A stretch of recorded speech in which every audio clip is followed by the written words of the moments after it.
Yo les gens, j'espère que vous allez bien, je vous retrouve aujourd'hui pour une nouvelle vidéo sur Forza Horizon 5, une vidéo dans laquelle on va parler un petit peu des nouvelles choses qui vont arriver sur le jeu avec la saison 11.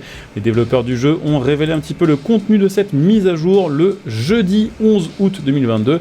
Pour rappel, cette mise à jour devrait être en téléchargement à partir de mardi ou de mercredi, donc 16 ou 17 août, et sera appliquée sur les serveurs dès le jeudi 18 août 2022.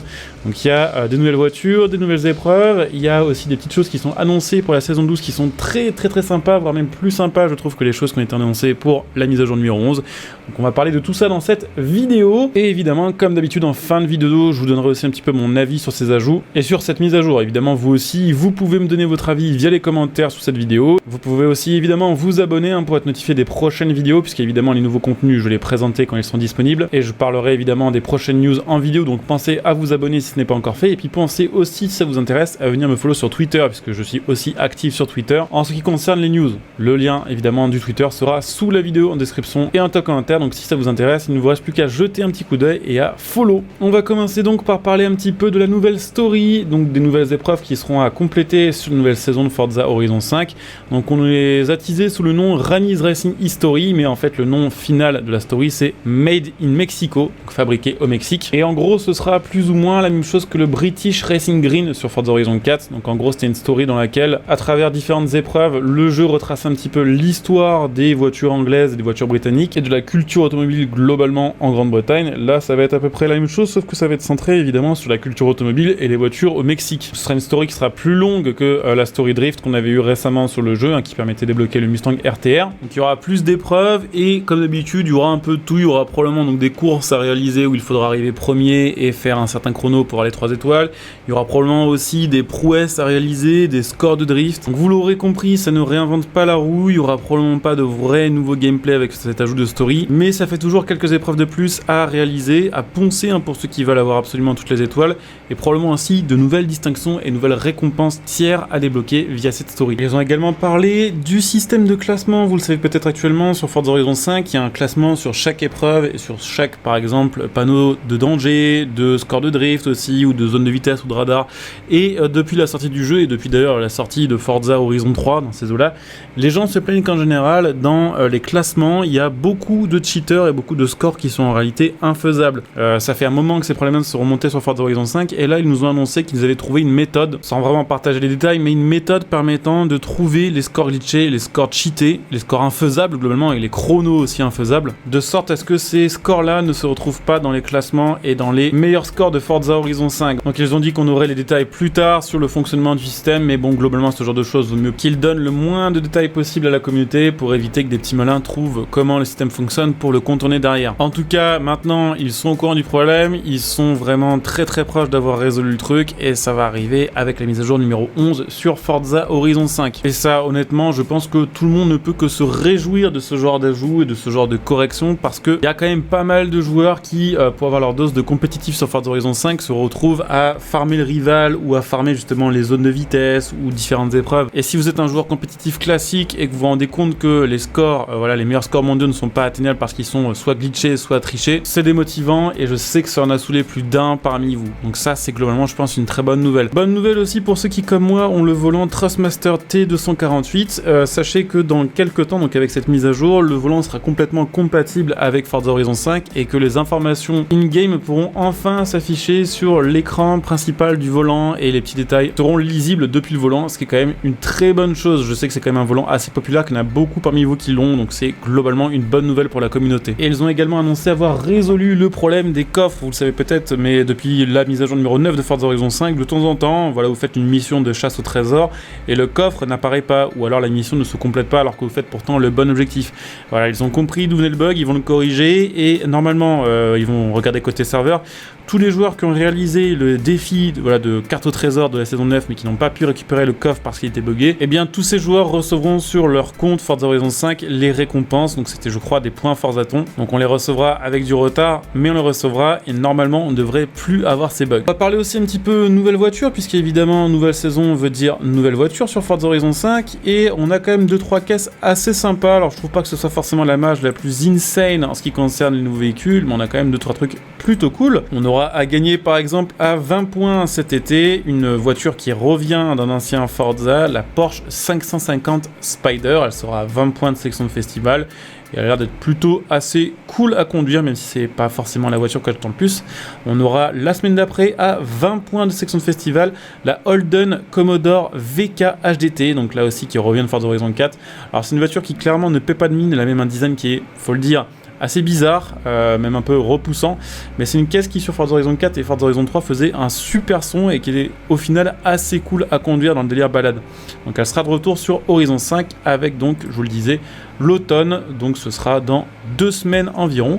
La semaine d'après, nous aurons à 20 points de section festival la possibilité de débloquer la Subaru Legacy RS qui revient aussi de Forza Horizon 4, de Forza Horizon 3. D'ailleurs sur Horizon 3 c'était une de mes voitures préférées à l'époque parce que c'était la voiture la moins chère du jeu et parmi les voitures les moins chères c'était celle qui avait globalement les meilleures performances avec les améliorations.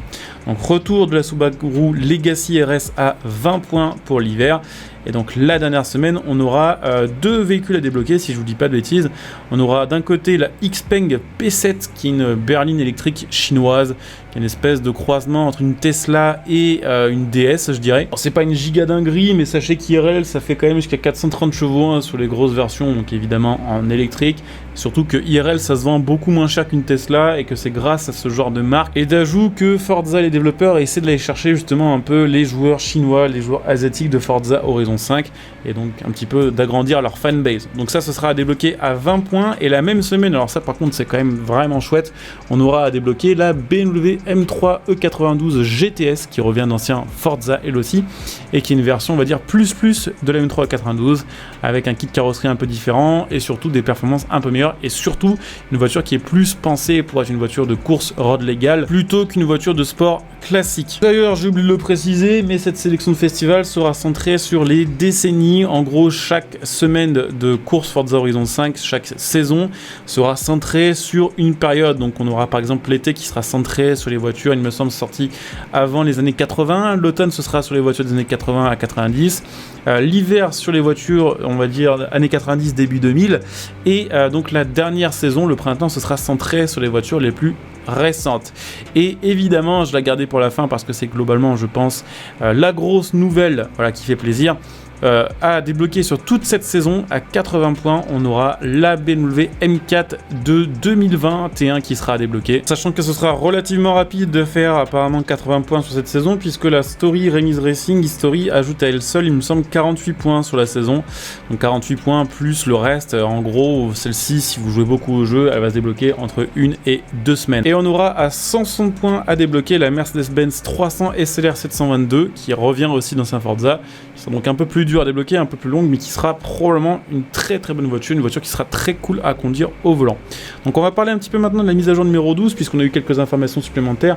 Juste avant je voulais quand même donner mon avis sur la mise à jour numéro 11 pour dire que globalement la mise à jour est quand même pas insane, la story c'est quand même du vu et déjà revu.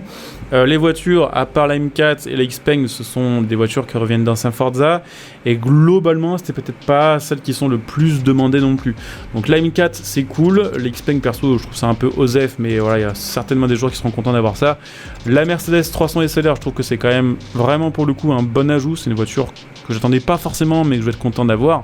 Puis bon évidemment la petite M3 GTS que je vais quand même être content de débloquer et de rouler un petit peu. À part ça, je trouve les autres ajouts un peu moins importants. Mais voilà, après c'est vraiment une question de goût, évidemment. Bon, je voulais reparler un petit peu de la mise à jour numéro 12 aussi, puisqu'on a eu donc quelques informations. Ils nous ont teasé, comme d'habitude, le contenu de la mise à jour numéro 12.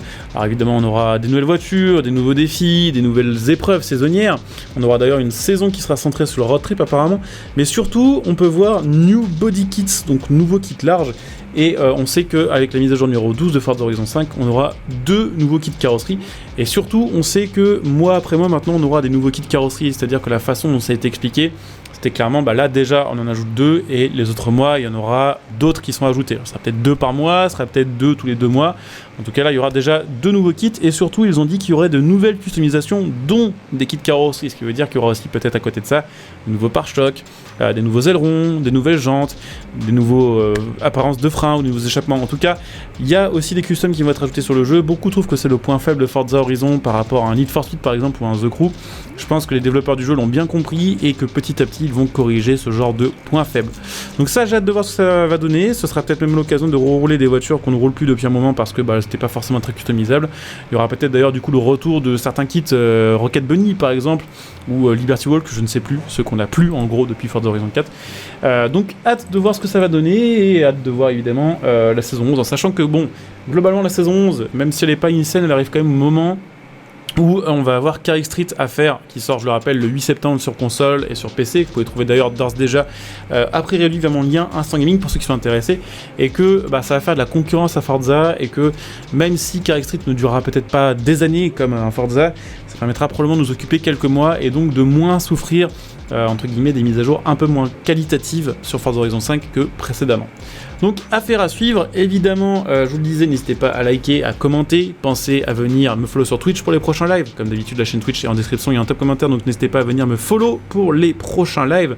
N'hésitez pas, si vous avez Amazon Prime, à utiliser votre Twitch Prime sur la chaîne Twitch, ça permet de me soutenir gratuitement et ça vous fait profiter de plein de petits bonus. Vous pouvez aussi évidemment soutenir ma chaîne gratuitement en faisant vos achats après réduit via mes liens de soutien sous cette vidéo, mon lien Instant Gaming par exemple pour acheter vos jeux, vos cartes d'abonnement, mon lien Metal.net pour acheter vos configs PC, et puis pour ceux qui souhaitent me soutenir sur le long terme, n'hésitez pas à devenir un soutien de la chaîne via le bouton rejoindre cette vidéo, et évidemment plein d'avantages comme pour ceux qui viennent utiliser leur Twitch Prime sur ma chaîne Twitch. Donc, je coupe ici, je vous dis à très bientôt, bon jeu à tous, ciao.